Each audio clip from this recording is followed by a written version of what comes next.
पिछले एपिसोड में हमने देखा था वो जिनका मकान मालिक आता है दरवाजे पे और हमें यहाँ पर पता चलता है वो जिनका मकान मालिक कॉल कोई नहीं बल्कि वो जिनका बॉस ही है। और अब आगे जब वो जिन देखती है देखकर वो पहले तो शॉक्ड हो जाती है। पहले तो वो खुद को संभालती है। वो जिन सुनते ही उसे कहती है तुम अंदर छुप जाओ, साथ ही इस बेबी को भी अपने साथ रखना, ध्यान करना कि ये शोर ना करे। इसके बाद फाइनली वो जाकर दरवाजा खोल देती है। वो जिनका बॉस तो सरप्राइज हो जाता है। उसने ये बिल्कुल भी रिस्पेक्ट नहीं किया था कि उससे यहाँ पर वो जिन मिलेगी। सुनते ही अपने पुराने वक्त को याद करने लगता है कि वो जिन ने उसे एक बार बताया था कि उसका बॉस वो जिन का पहला प्यार है, लेकिन ये इसका बॉस है और साथ ही इस घर का मालिक भी। Oh my God. और इतने में ही वो बेबी बाहर भाग जाता है। सुनते ही उसे पकड़ने के लिए पीछे जाता है पर उसका एक टॉय पे पाँव आता है जिससे वो जिन और उसके बॉस के सामने जाकर गिरता है। वो जिन का बॉस हैरान हो जाता है। वो समझता है कि कहीं ये वो जिन का हस्बैंड और ये उसका बेटा तो नहीं, लेकिन वो जिन उससे एंड टाइम पर पकड़कर घर से बाहर ले जाती है। फिर पास के कैफे में बैठकर शांति से उसे सारी बात समझ जाती है।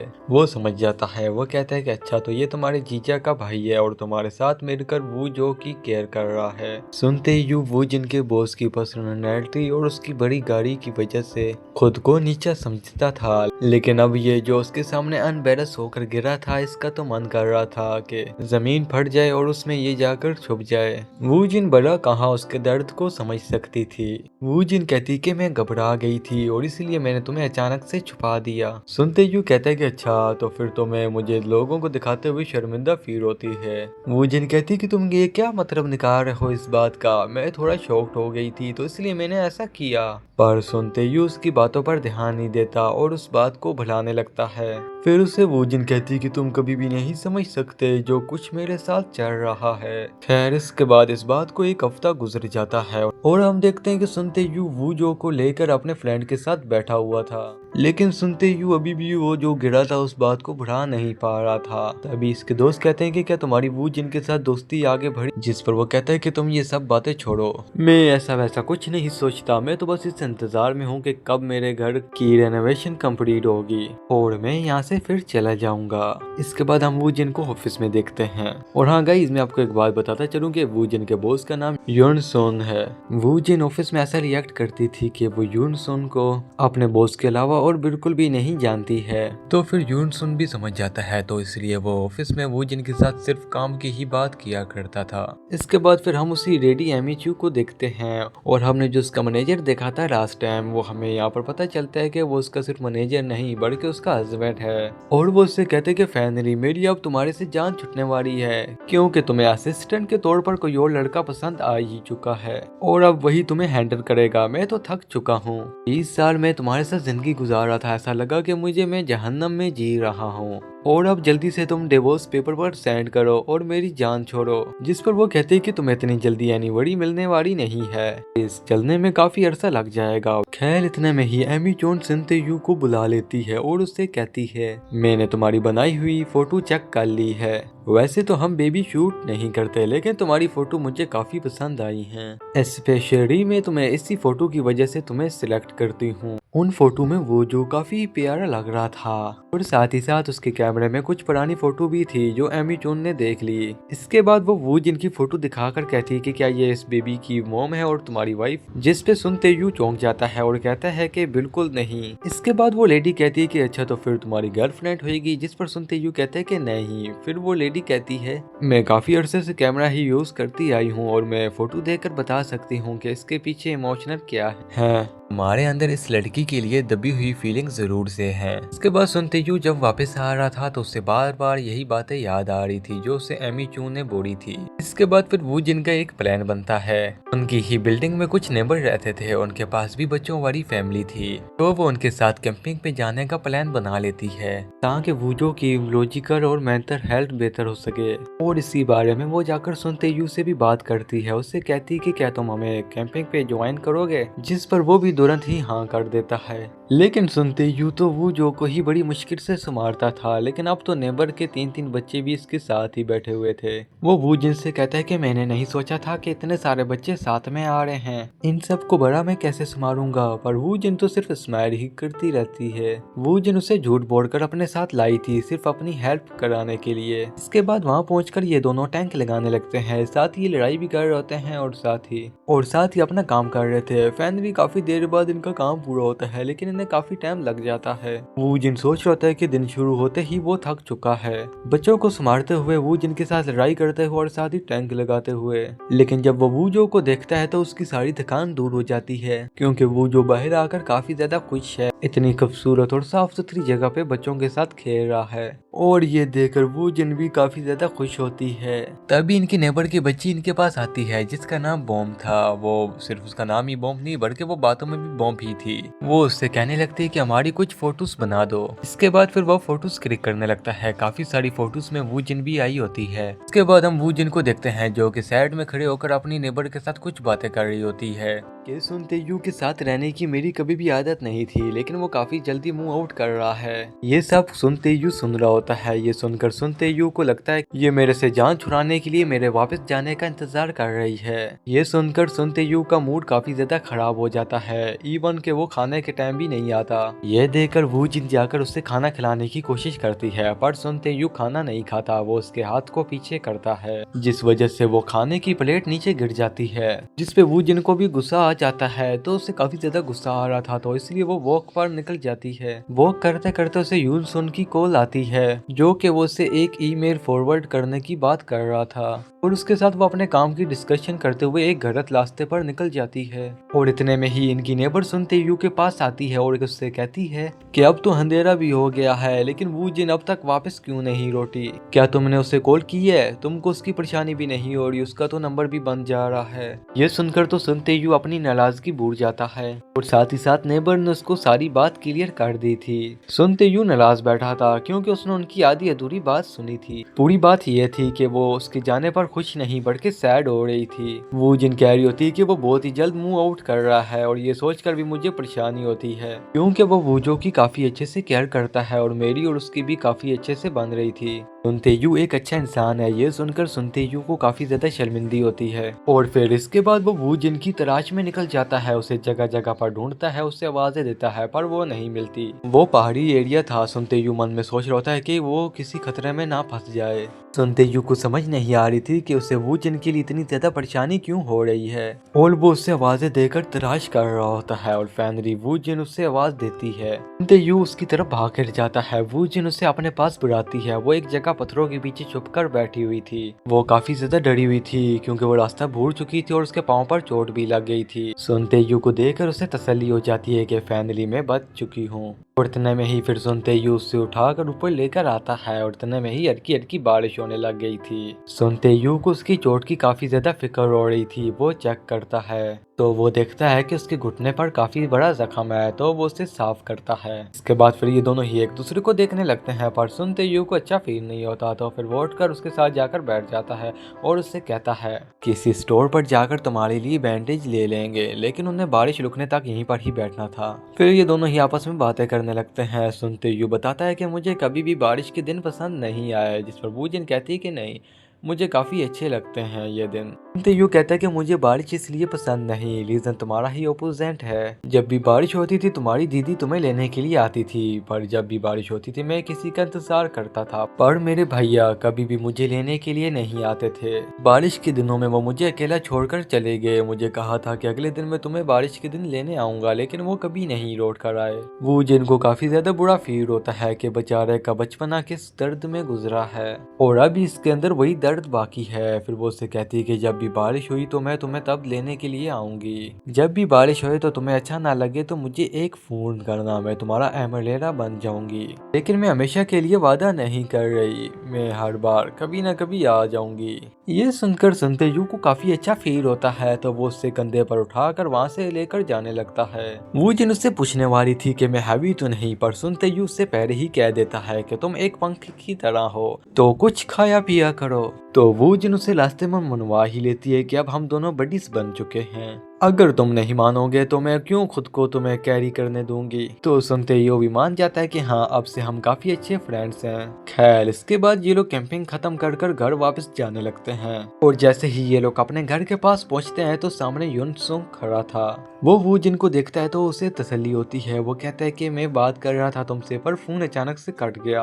मैंने तुम्हें काफी कॉल्स की पर वो गई नहीं। मैं तुम्हारे लिए फिक्रमंद हो गया था। इसके बाद फिर वो जिन युन सोक से बात करने के लिए वो सुन तेयू और वू जो को अंदर भेज देती है। पर सुन तेयू अंदर जाने के बाद भी बहाने बहाने से खिड़की से नीचे देख रहा था। सुन तेयू परेशान हो जाता है कि ये लोग कितनी बातें कर रहे हैं और कितनी देर लगा रहे हैं। लेकिन तब वो काफी ज्यादा परेशान हो जाता है जब वो जिन युन सोक के साथ गाड़ी में बैठकर कहीं चली जाती है। सुन तेयू तो बस यही सोचते रह जाता है कि वो कहाँ गई और कब तक वापस आएगी। लेकिन युन सोक तो उसे हॉस्पिटल लेकर गया था क्योंकि उसे फिक्र हो रही थी कि कहीं बारिश की वजह से इसका जख्म ना खराब हो जाए, उसे इन्फेक्शन ना हो जाए। और इसके बाद वो उसे मेडिसिन दिलाता है और दोनों ही कल मिलने का वादा करते हैं। वो जिन युन सोक से कहती है कि तुम्हारा थैंक्स करने के लिए कल दोनों हम लंच पे साथ इकट्ठे जाएंगे, जिसमें युन सोक कहता है कि साथ में वो जो को भी जरूर से लाना, मैं उससे दोस्ती लगाना चाहता हूँ। वेल, सुनते ही उसका इंतजार करते करते सो गया था और जब वो नेक्स्ट डे उठता है तो वो काफी लेट उठता है। बारिश में भीगने की वजह से उसे थोड़ा सा बुखार हो चुका था। वो जिनको उसकी फिक्र होने लगती है, उसे पता नहीं था कि सुनते यू की तबीयत खराब हो जाएगी, वरना नहीं तो वो युनसो के साथ अपना प्लान कैंसिल कर देती। और जब सुनते यू को पता लगता है कि वो लंच डेट पर जा रही है युनसो के साथ, तो उसे काफी ज्यादा डिसअपॉइंटमेंट होती है। लेकिन वो शो तो नहीं करता और वो उससे कहता है कि तुम जाओ जाओ, मैं अपनी केयर खुद कर सकता हूँ। लेकिन वो जिनको उसकी काफी ज्यादा फिक्र हो रही थी और वो उसे बार बार कह रही थी कि मेडिसिन ले लेना और हाँ, अगर तबीयत ज्यादा खराब हो जाए तो मुझे तुरंत कार करना। वो जा रही थी युनसो के साथ, लेकिन उसके मन में बार बार सुनते यू का ही ख्याल आ रहा था। युनसो को देखकर लग रहा था कि वह वो जिन को काफी ज्यादा लाइक करता है और वो जैसे दोबारा यूनिवर्सिटी और कॉलेज के दिनों को याद कर रहा था, तो ऐसा लग रहा है कि वो इसे दोबारा से प्रपोज करना चाहता है। और वैसे भी वो बहुत ही ज्यादा केयरिंग था। उसने अच्छे से ख्याल रखा हुआ था कि बच्चे के लिए क्या खाना ऑर्डर करना है और वो जिनको क्या पसंद है। उसने दोनों का ही फेवरेट फूड मंगाया था। वेल, उन लोगों ने सिर्फ खाना ही नहीं खाना था, बल्कि उनकी एक फूड कंपनी भी है। तो फूड के रिलेटेड उन लोगों ने इस रेस्टोरेंट में कुछ सर्वे भी करना था, जिस वजह से उन्हें काफी ज्यादा देर हो जाती है। दूसरी तरफ बेचारा सुनते यू घर में ही नूडल्स बनाता है, पर वो उसे भी नहीं खा पाता। उससे और ज्यादा फीवर होने लगा था और इतने में ही उसे कैंपिंग की फोटो रिसीव होती है और इनमें वो दिखता है कि वो जिन काफी ज्यादा खूबसूरत लग रही होती है। फिर कुछ देर बाद हम वो जिन को देखते हैं। वो सुनते यू को मैसेज और कॉल करती है, पर सुनते यू तो सोया होता है, उससे काफी ज्यादा फीवर होया हुआ होता है। इसके बाद हम देखते हैं कि वो जिन वापस आ जाती है। जब आधी रात को सुनते यू की आंख खुलती है तो वो देखता है कि वो जिन उसके ही कमरे में है। वो बैठे बैठे ही सो गई थी। पास में ही टब में पानी और एक टावर पड़ा था। असल में वो उसकी केयर कर रही थी ताकि सुनते यू ठीक हो जाए। और उसे जागा हुआ देखकर वो जिन उसके पास आ जाती है और कहती है कि फाइनली तुम जागे, नहीं तो मैं तो एमओएस को कॉल करने वाली थी। और फिर यहाँ पर सुनते यू वो जिन को साफ साफ कह देता है कि मैं तुम्हें पसंद करता हूँ। ये सुनकर वो जिन हैरान हो जाती है। तभी वो जिन का नेबर आता है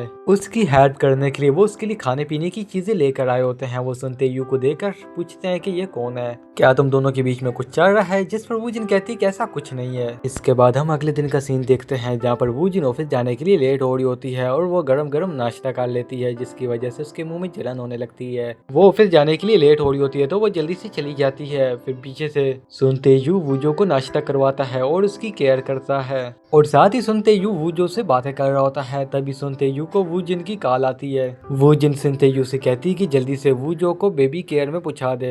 इसके बाद फिर सुनते यू वूजो को रेडी करता है और उसे ले जाता है बेबी केयर। वहाँ के स्टाफ को लगता है कि सुनते यू इस बेबी का फादर है, लेकिन सुनते यू कहता है कि मैं इसका फादर नहीं बल्कि इसका अंकल हूँ। फिर सुनते यू सारे डॉक्यूमेंट वेरिफिकेशन कर लेता है। फिर बेबी को छोड़ने के बाद वो देखता है कि बेबी काफी ज्यादा खुश है। वो खेल रहा होता है और वो सुनते यू के पास आता है और बेबी सुनते यू को गले लगा लेता है, जिस पर सुनते यू भी बेबी को गले लगाता है। सुनते यू का दिल नहीं होता बेबी को यहाँ छोड़कर जाने के लिए, लेकिन उसकी मजबूरी है क्योंकि उसे भी काम करना है। इसके बाद गलती से वो जिनको अपनी तस्वीर भेज देता है। उसे वो जो की भेजनी होती है लेकिन वो अपनी भेज देता है। इसके बाद हम ऑफिस का सीन देखते हैं जहाँ पर वो जिन यूनसोक के साथ बैठी होती है। वो यूनसोक से कहती है कि 1 मंथ कंप्लीट होने वाले हैं, फिर सुनते यू अपने घर चला जाएगा। ये सुनकर युन सोक खुश हो जाता है। इसके बाद हम सुनते यू को देखते हैं जो कि अपने काम पे चला जाता है और हम यहाँ पर देखते हैं कि वो फोटो शूट कर रहा होता है और वो काफी अच्छे से फोटो शूट कर रहा होता है। ये देखकर ऑफिस का मैनेजर खुश होता है। इसके बाद हम देखते हैं कि वूजो को वूजिन लेकर आ चुकी होती है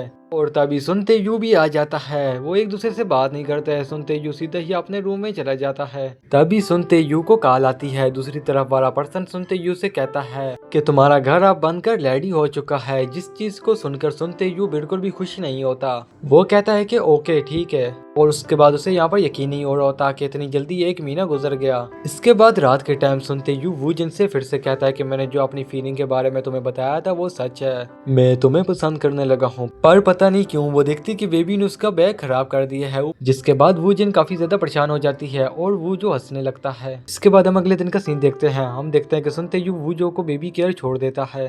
फिर हम वूजिन को ऑफिस में देखते हैं जो कि अपनी फ्रेंड से बात कर रही होती है और यहाँ पर सुनते यू का भी बीच में जिक्र होता है। फिर दोबारा से हम सुनते यू को देखते हैं जो कि अपने नए घर को देखने के लिए जाता है और फिर से वो उसमें कमियां निकालने लगता है। वो कहता है कि ये वोट सही नहीं है तो तुम मुझे और अच्छा बना कर दो, बेशक तुम थोड़ा सा और टाइम ले लो। इसके बाद हम रात का सीन देखते हैं जहाँ पर वूजिन थोड़ी सी परेशान होती है तो सुनते यू उसके पास आता है और उससे कहता है कि तुम्हें घबराने की कोई बात नहीं है। अगर तुम्हें कभी भी इस रास्ते से डर लगे तो तुम मुझे बुला सकती हो, मैं आ जाऊंगा तुम्हें पिकअप करने के लिए। और इसी बीच सुनते यू वूजिन को एक पेपर स्प्रे देता है उसकी सेफ्टी के लिए, पर वो पेपर स्प्रे वूजिन से नहीं खुल रहा होता है तो सुनते यू उसकी हेल्प करने के चक्कर में खुद के हाथों से ये उस स्प्रे को अपनी आंखों में मार लेता है और सुनते यू की आंखों में काफी ज्यादा जलन होने लगती है। तो फिर वो घर चले जाते हैं और वूजिन सुनते यू का मुंह धोने लगती है, पर फिर भी सुनते यू की आंखों में जलन ठीक नहीं हो रही होती।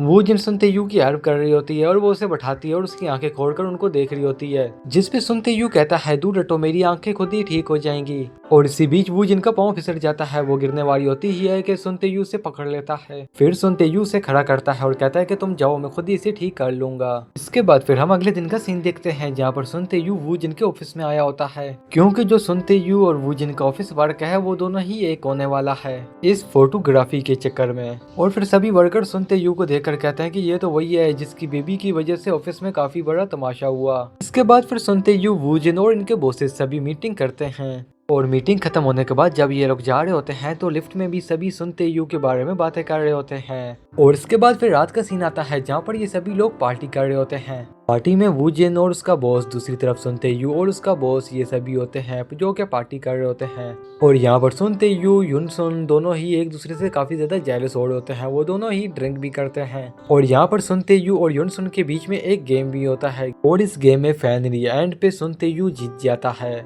और इस चीज को देखकर युनसुन बिल्कुल भी खुश नहीं होता, पर बाकी सब खुश होते हैं। और इसी खुशी में गलती से सुनते यू वूजिन को गले लगा लेता है, जिस चीज को देखकर युनसुन को काफी ज्यादा जेलस फील होता है। इसके बाद जब पार्टी खत्म होती है तो सुनते यू अपने बॉस के साथ चला जाता है और वूजिन अपने बॉस के साथ चली जाती है। रास्ते में सुनते यू का बॉस सुनते यू से कहता है कि आखिरकार तुम इतने परेशान क्यों हो। और इसके बाद हम वूजिन और युनसुन को देखते हैं जो कि एक साथ एक जगह पर रुककर बैठे होते हैं जहाँ पर ये लोग अपने पास्ट को याद कर रहे थे कि हम कितने अच्छे दोस्त हुआ करते थे, पर एक छोटी सी गलत फहमी की वजह से अपनी अपनी जॉब और कैरियर के चक्कर में दूर हो जाते हैं। इसके बाद दोबारा से प्रेजेंट का सीन आता है जहाँ पर वूजिन युनसुन से कहती है कि जो बीत गया वो बीता हुआ कर था और अब हम कुछ नहीं कर सकते, तो हमें अब लाइफ में आगे बढ़ना चाहिए। इसके बाद फिर वूजिन घर पर आ जाती है और वो सुनते यू से कार पे होती है। तभी वो घर में देखती है कि सभी सामान इधर उधर बिखरा हुआ है और घर में कोई होता है, जिस चीज को देखकर वो काफी जोर से चिल्लाती है और वूजिन के चीखने की आवाज सुनते यू और युनसुन दोनों ही सुन लेते हैं।